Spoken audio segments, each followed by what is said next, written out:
प्रणाम। ओम नमः शिवाय। कैसे आप? मैं हूं एस्ट्रोलॉजर अभिजीत। मैं आप सभी का स्वागत करता हूं आज के हमारे इस खास वीडियो में। तो आज हम बात करेंगे भाव रचना के बारे में। ये वैदिक एस्ट्रोलॉजी का बहुत ही अच्छा विषय है। चाहे आप कुछ भी सीखे, केपी एस्ट्रोलॉजी सीखे, भृगुनंदी नाड़ी सीखे, सब कुछ सीखे, लेकिन ये जो भावों का स्ट्रक्चर है यही सबका बेस है। तो इसे जानना बहुत आवश्यक है। और आज का हमारा विषय ही यही है कि जो भावों की रचना होती है वो किस प्रकार से देखी जाए। तो क्योंकि ये कुंडली की नींव है, बेस है भाव को समझना। तो चलिए आगे बढ़ते आज के हमारे विषय की तरफ। तो फिर हम देखेंगे कैसे आज के इस टॉपिक को।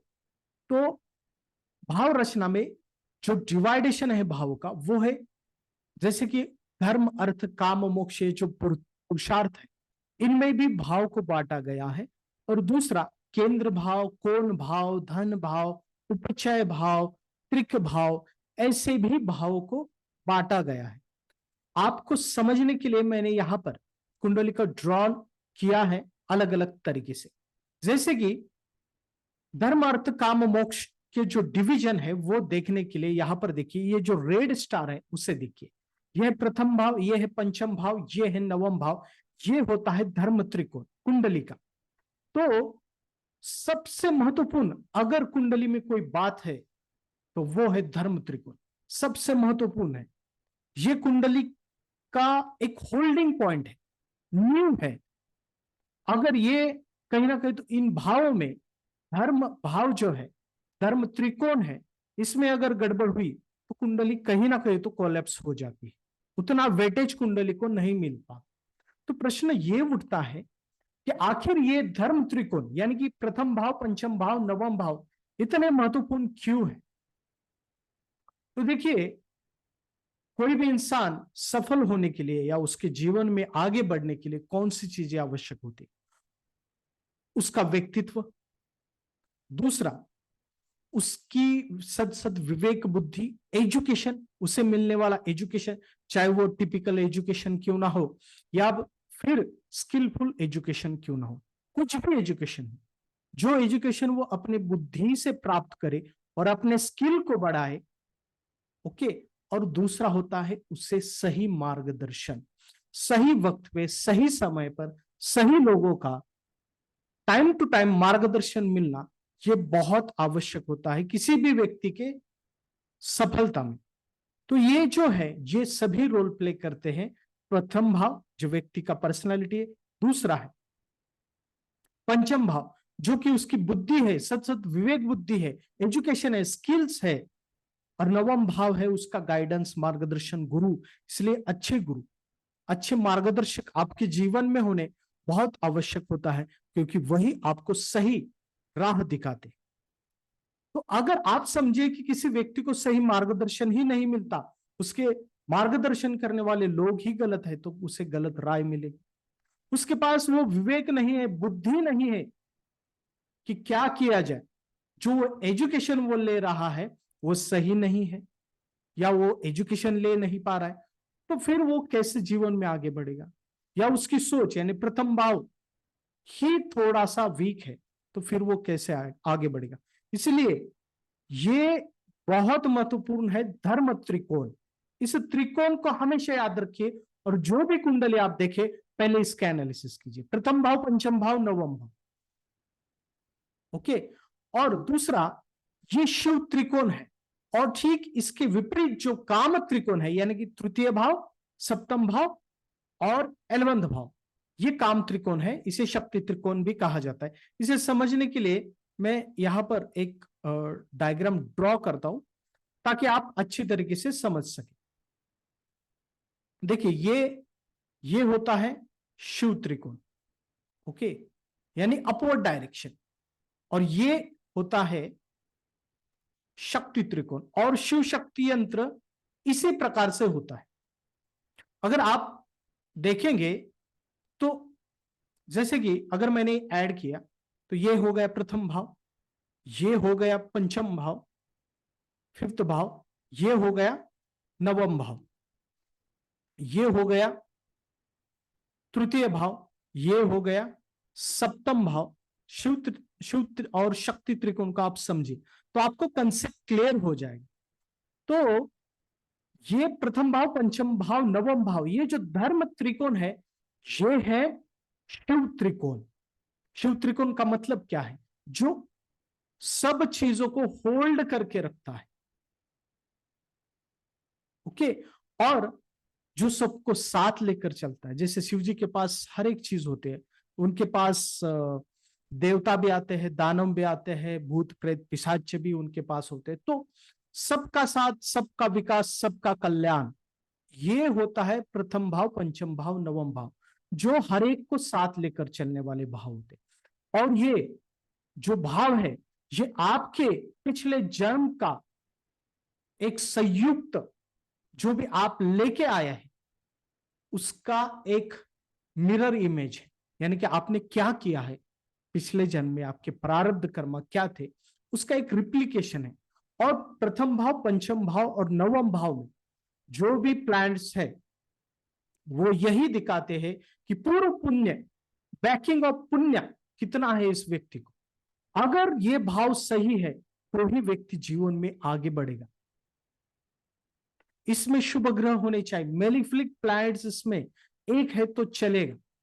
लेकिन मतलब कि ट्राइन में जैसे मार्स राहु, मार्स केतु, ये होना, ये थोड़ा बहुत कॉम्प्लिकेशंस भी निर्माण करता है व्यक्ति के जीवन में। इसलिए इन भाव का स्ट्रांग होना, इनमें प्लैनेट्स होना, प्रथम भाव, पंचम भाव, नवम भाव, यानी कि धर्म त्रिकोण में बहुत आवश्यक होता है। ये कुंडली को होल्ड करते हैं, व्यक्ति को आगे बढ़ाते हैं। दूसरा, इसे समझने के लिए आप ऐसा समझिए कि पंचम भाव में ये पूर्व पुण्य भी दिखाते हैं। पास्ट लाइफ के जो भी पुण्याज है व्यक्ति के जीवन में, जो भी घटित हुए हैं, ये भी ये दिखाते हैं कि क्या ये व्यक्ति ने उसके जीवन में आखिर क्या पूर्व पुण्य में क्या गलतियां की है, क्या पॉजिटिव पॉइंट्स है, ये भी दिखाते हैं। जैसे कि आप समझे कि पंचम भाव में मार्स राहु है, तो ये क्या दिखाते हैं? Due to the past life में इस व्यक्ति ने अपने भाई के साथ कुछ ऐसे कर्म किए हैं प्रॉपर्टी रिलेटेड कि इसको इस जन्म में भाई का सुख नहीं मिलेगा, या भाई के कारण इसे तकलीफ होगी और प्रॉपर्टी का भी सुख नहीं मिलेगा।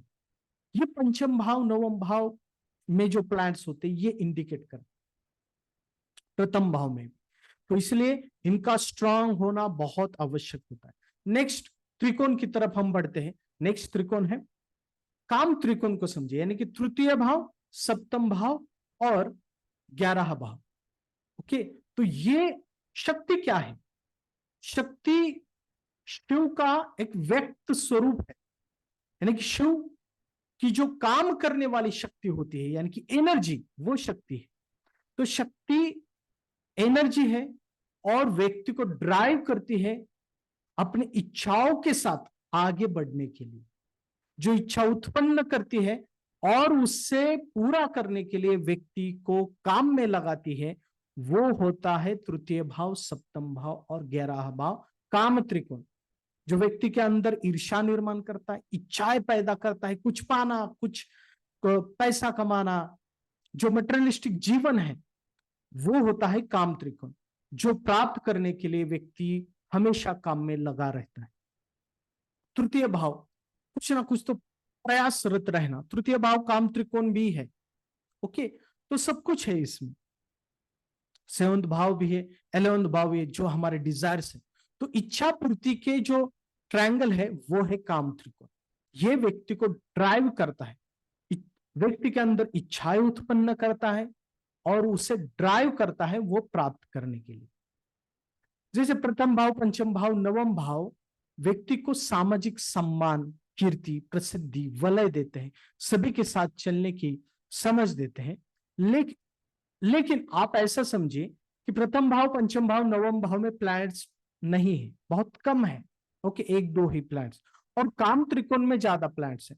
तो व्यक्ति के अंदर काम इच्छा बहुत होगी, उसके अंदर डिजायर्स होगी, यानी कि पैसा कमाना, चाहे कुछ भी चीज हो, लोग मेरे साथ आए ना आए, लेकिन पैसा तो कमाना है, आगे बढ़ना है किसी भी परिस्थिति में।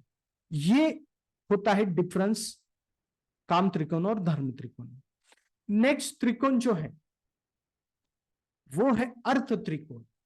ओके, अर्थ त्रिकोण में कौन से भाव आते हैं? सेकंड भाव, 10th भाव, षष्ठ भाव। देखिए ये बेसिक कंसेप्ट भी है और एडवांस कंसेप्ट भी है। अगर आपको ऐसा लगता है कि ये बेसिक है, ऐसा नहीं। अगर इसे आप ठीक तरीके से समझ गए तो कुंडली का एनालिसिस बहुत इजी हो जाता है।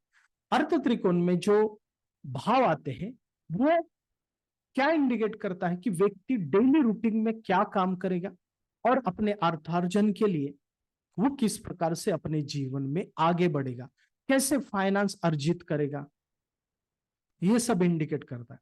अगर अर्थ त्रिकोण में बहुत ज्यादा प्लैनेट्स है एज पर कुंडली के हिसाब से, अर्थ त्रिकोण में यानी कि सेकंड भाव, 10th भाव, 6th भाव में मेजर प्लैनेट्स है, तो व्यक्ति फाइनेंशियली बहुत आगे बढ़ता है, प्रैक्टिकल जीवन में करियर के थ्रू नई नई ऊंचाइयां प्राप्त करता है अपने बिजनेस में, चाहे जॉब में, विविध विविध तरीके से।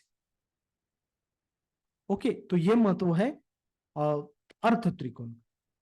दूसरा, जैसे मोक्ष त्रिकोण है, मोक्ष त्रिकोण में जो हाउसेस आते हैं वो है 12th हाउस, 4th हाउस और 8th हाउस।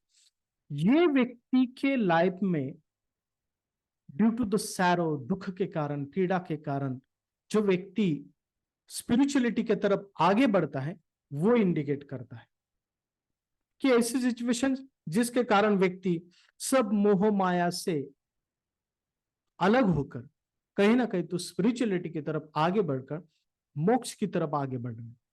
या टिपिकल मोक्ष नहीं, अलग अलग तरीके से हम ले सकते हैं, इसे भी हम देखेंगे। तो इन त्रिकोण को समझिए, धर्म त्रिकोण, काम त्रिकोण, अर्थ त्रिकोण, मोक्ष त्रिकोण। अगर धर्म त्रिकोण में ज्यादा प्लैनेट्स है कुंडली में, ओके, मेजर प्लैनेट्स धर्म त्रिकोण में है, तो ये बहुत अच्छा है कुंडली के लिए। बस Mars Rahu, Mars Ketu, Saturn Ketu, Saturn Rahu, ये प्लैनेट्स पंचम भाव, नवम भाव में अगर ज्यादा, मेजरली पंचम भाव में है, तो ये पूर्व पुण्य दोषम दिखाते। दूसरा सबसे महत्वपूर्ण, धर्म त्रिकोण में ग्रहण योग नहीं होना चाहिए, जैसे कि सन केतु, सन राहु, ये भी पूर्व पुण्य दोषम दिखाते हैं और इसका मेजरली इंपैक्ट लाइफ के ऊपर देखने को मिलता है। काम त्रिकोण में ज्यादा ग्रहण है तो व्यक्ति के डिजायर्स बहुत होते हैं। अर्थ त्रिकोण में है तो व्यक्ति करियर में आगे बढ़ता है, मोक्ष त्रिकोण में है तो दुख के कारण व्यक्ति स्पिरिचुअलिटी की तरफ आगे बढ़ता है। अब हम इनका लिंकिंग देखते हैं कि किस प्रकार से क्या इसका लिंक होता है। जैसे कि काम त्रिकोण यानी कि तृतीय भाव, सप्तम भाव और 11 भाव, इनका कनेक्शन अगर अर्थ त्रिकोण से बनता है, जैसे कि 11th Lord is in the second house, okay, ये काम त्रिकोण और अर्थ त्रिकोण का कनेक्शन बन गया। 10th lord is in the 11th house, 10th lord is in the 3rd house, 10th lord is in the 7th house, okay, 7th Lord is in the second house. अगर अर्थ त्रिकोण और काम त्रिकोण का संयोग कनेक्शन बनता है तो वो करियर के लिए, फाइनेंस के लिए और इच्छा पूर्ति के लिए बहुत अच्छा होता है। कभी भी देखिए आप, और ये माइक्रो, आप इसे राजयोग भी कह सकते। ओके, दूसरा, अर्थ धर्म त्रिकोण और मोक्ष त्रिकोण का अगर संबंध बनता है तो व्यक्ति के जीवन में संघर्ष निर्माण होता है। जैसे कि लग्न lord is in the 8th house, 5th lord is in the 12th house, 9th lord is in the 8th house, लग्न lord is in the 12th house. तो इस प्रकार से अगर कनेक्शन बनता है तो कहीं ना कहीं तो व्यक्ति के जीवन में संघर्ष के कारण सफलता नहीं मिलती, व्यक्ति कहीं ना कहीं तो डिमोटिवेट हो जाता है और स्पिरिचुअलिटी की तरफ आगे बढ़।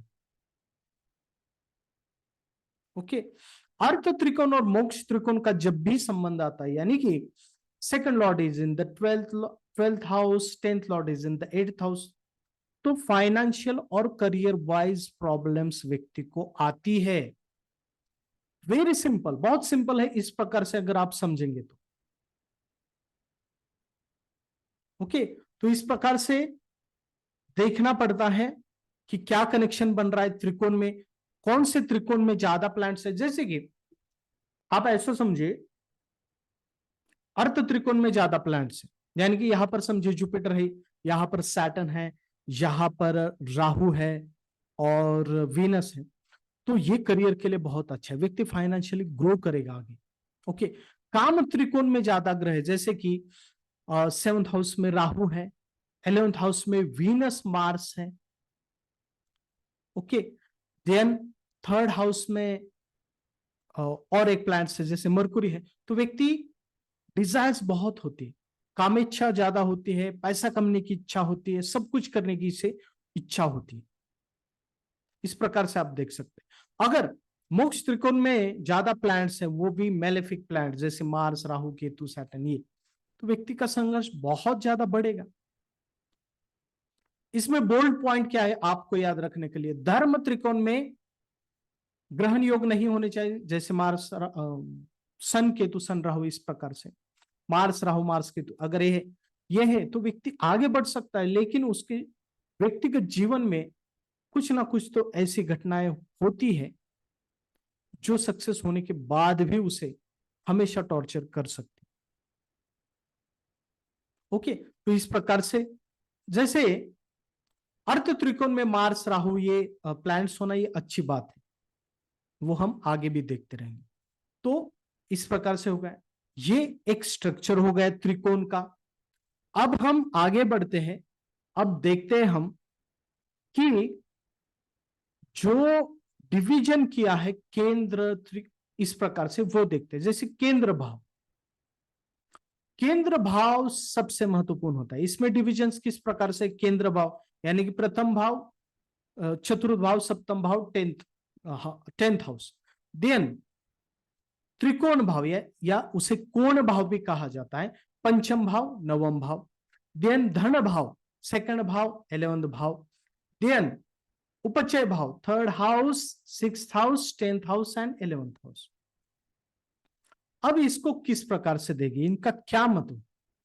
केंद्र भाव, first house, first house, 4th house, 7th house, 10th house, ये क्यों महत्वपूर्ण। देखिए, जैसे धर्म त्रिकोण महत्वपूर्ण है, ठीक उसी प्रकार से केंद्र भाव भी सबसे महत्वपूर्ण होते हैं। ये कुंडली के पिलर्स है, जिसके ऊपर कुंडली खड़ी है और होल्ड करके धर्म त्रिकोण रखता है। ओके, तो पिलर्स आप समझ सकते हैं केंद्र को। ओके, और जो उसे पकड़ के रखने वाला जो सीमेंट होता है वो धर्म त्रिकोण होता है। इस प्रकार से आप समझिए। अब केंद्र भाव क्या रोल प्ले करते हैं। देखिए, केंद्र भाव में पहले तो ब्लैंक नहीं होना चाहिए, यानी कि केंद्र में एटलीस्ट कम से कम एक प्लैनेट्स अवश्य ही होना चाहिए, मस्ट है। अगर केंद्र में एक भी प्लैनेट्स नहीं है तो ये एक, इसे हम नकारात्मक समझ सकते हैं। इससे प्रॉब्लम क्या होता है कि कुंडली में होल्ड करने वाली क्षमता नहीं है या पिलर्स नहीं है, हेल्थ प्रॉब्लम्स हो सकते, बहुत सारी चीजें हैं। दूसरा, केंद्र में एटलीस्ट कम से कम 2 प्लैनेट्स होने चाहिए, एटलीस्ट एक तो होना चाहिए, एक से ज्यादा जितने होंगे उतना बेहतर है। दूसरा, इन केंद्र में भी सबसे महत्वपूर्ण है लग्न लॉर्ड, यानी कि प्रथम भाव, और 10th हाउस यानी 10th लॉर्ड। इनमें इन दोनों का बल होना, अच्छा होना बहुत आवश्यक होता है। लग्न भाव का तो बहुत महत्वपूर्ण है, क्योंकि वो त्रिकोण भी है और केंद्र का भी भाव है। तो इनमें से एक भाव का बली होना, स्ट्रांग होना कुंडली के लिए, उस व्यक्ति के जीवन के लिए बहुत आवश्यक होता है। अगर इनमें से आप ऐसे समझिए कि दोनों भी खराब है, तो फिर व्यक्ति के जीवन को आगे बढ़ना बहुत मुश्किल हो जाता, कठिनाई बहुत आ सकती। जैसे कि आप ऐसे समझिए, लग्न lord is in the 8th house, okay, and 10th lord is in the 12th house. So फिर वो व्यक्ति आगे कैसे बढ़ेगा अपने जीवन में। बहुत बहुत संघर्ष करने के बाद, बहुत कुछ खोने के बाद कुछ उसे मिल सकता है। और 10th हाउस के बारे में ये कहा गया है कि अगर आपके कोना ठीक नहीं, यानी कि फिफ्थ हाउस और 9th हाउस, लेकिन अगर 10th हाउस सही है तो व्यक्ति आगे बढ़ सकता। इतना महत्व है 10th हाउस का और फर्स्ट हाउस का। ओके, तो ये पॉइंट आप अवश्य याद याद रखिए। दूसरा, इनमें से आप देखिए, फर्स्ट हाउस और 10th हाउस ये आपके प्रोफेशनल यानी कि बाहरी दुनिया को दिखाता है। जब भी आप बाहर जाएंगे, आपका करियर हो, आपका बिजनेस हो। और केंद्र में से सप्तम भाव और 4th हाउस आपके पर्सनल जीवन को दिखाते हैं, व्यक्तिगत जीवन में, यानी कि आपका घर है, आपका वैवाहिक जीवन है। अगर इनमें से प्रथम भाव और 10th हाउस में पाप ग्रह है तो चल सकता है ये व्यक्ति के लिए। 10th हाउस में पाप ग्रह है यानी कि प्लैनेट्स है तो ये पॉजिटिव होता है। लेकिन केंद्र में 4th हाउस और 7th हाउस में पाप ग्रहों का होना और कॉम्बिनेशन में होना, ये पर्सनल लाइफ को खत्म कर देता है। जैसे मार्स राहु, मार्स केतु, सन राहु, सन केतु, सन सैटर्न केतु, सैटर्न राहु, इनका एक साथ होना पर्सनल जीवन को तकलीफदायक बनाता है। अगर ये प्रथम भाव और 10th हाउस में है तो व्यक्ति को सफल बना सकते हैं बाहरी दुनिया में।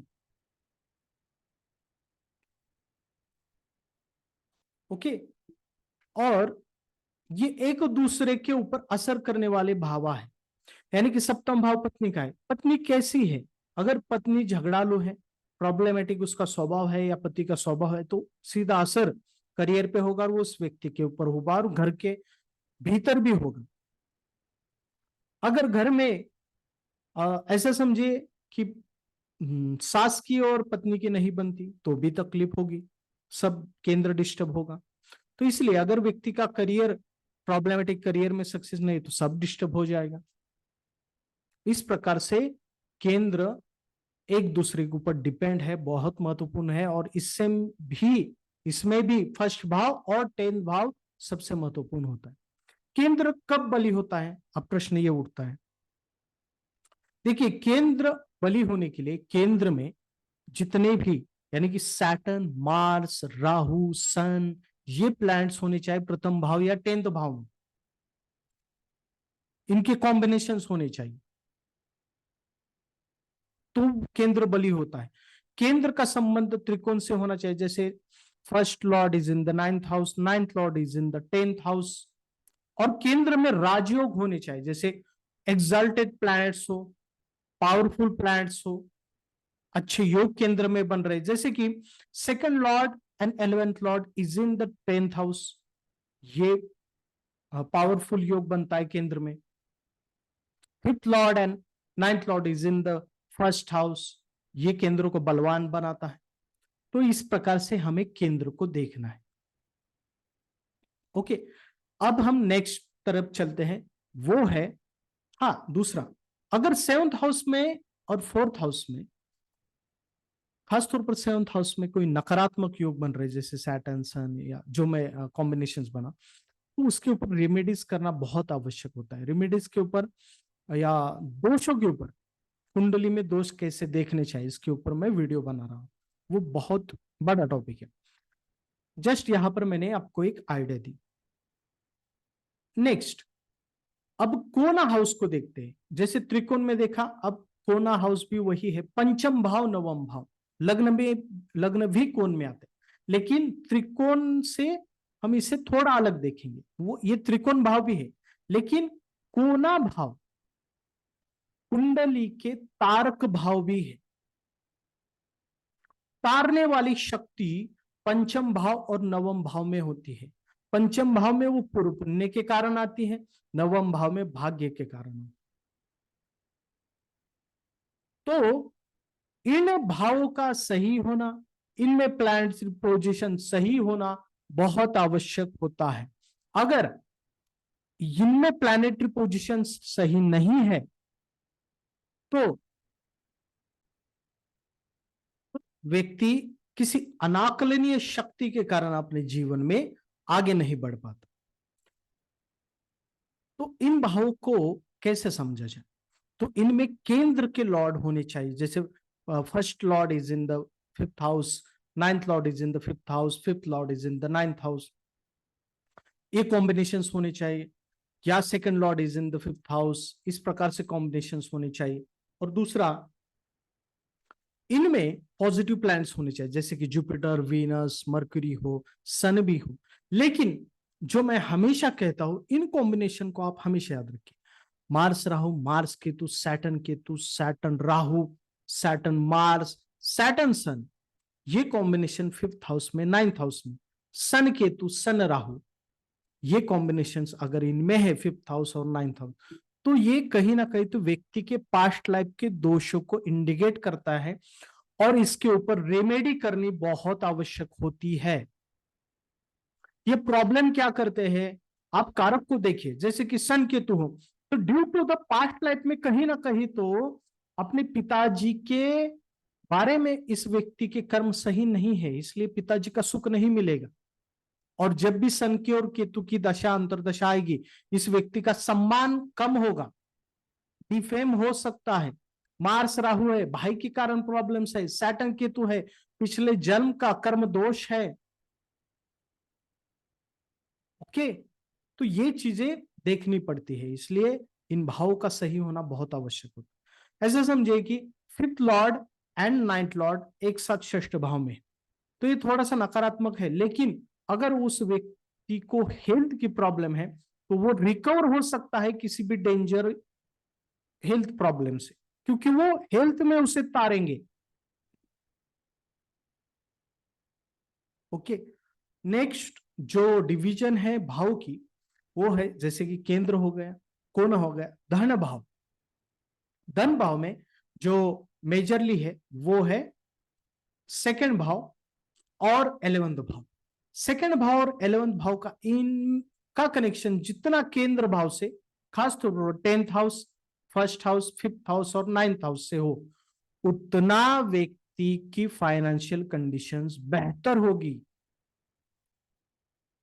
ओके, अब ये बली कब हो सकता है? जैसे second Lord is in the 11th house, 11th Lord is in the second house, second Lord is in the 9th house, second Lord is in the 10th house, तो व्यक्ति फाइनेंशियली बहुत अच्छी तरीके से आगे बढ़ता है। सेकंड हाउस में जुपिटर हो या सेकंड लॉर्ड जुपिटर के साथ हो, सेकंड या 11th हाउस में वीनस हो या सेकंड लॉर्ड और 11th लॉर्ड वीनस के साथ हो, तो ये पावरफुल बना देता है धन भाव को।